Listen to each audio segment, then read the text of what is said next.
ശബരിമല സ്വർണ്ണക്കൊള്ളയ്ക്ക് പിന്നിൽ അന്താരാഷ്ട്ര പുരാവസ്തു കള്ളക്കടത്ത് സംഘമെന്ന രമേശ് ചെന്നിത്തലയുടെ മൊഴിയിൽ അന്വേഷണം തുടങ്ങി SIT.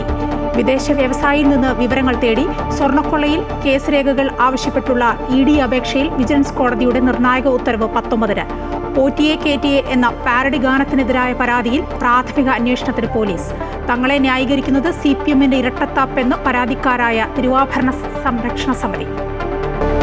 വയനാട് പനമരത്ത് ജനവാസ മേഖലയിൽ ഇറങ്ങിയ കടുവ കാടുകയറിയതായി വനം വകുപ്പിന്റെ സ്ഥിരീകരണം. കടുവയുടെ കാൽപ്പാടുകൾ കണ്ട പുളിക്കൽ വയലിൽ പരിശോധന നടത്തി RRT സംഘം.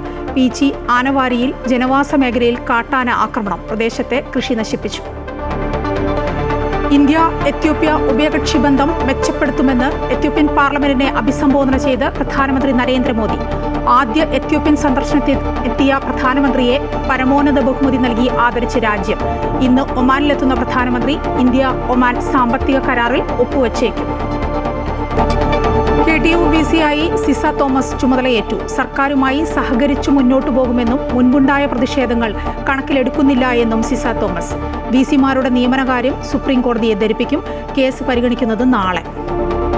നാഷണൽ ഹെറാൾഡ് കേസിൽ കേന്ദ്ര സർക്കാരിനെതിരെ രൂക്ഷ വിമർശനവുമായി കോൺഗ്രസ്. കോടതി ഉത്തരവ് പ്രധാനമന്ത്രിക്കും അമിത്ഷായ്ക്കുമേറ്റ തിരിച്ചടിയെന്ന് മല്ലികാർജ്ജുൻ ഖാർഗെ. ED ഇനിയും നടപടിയുമായി മുന്നോട്ടു പോയാൽ ശക്തമായി പോരാടുമെന്ന് KC വേണുഗോപാൽ.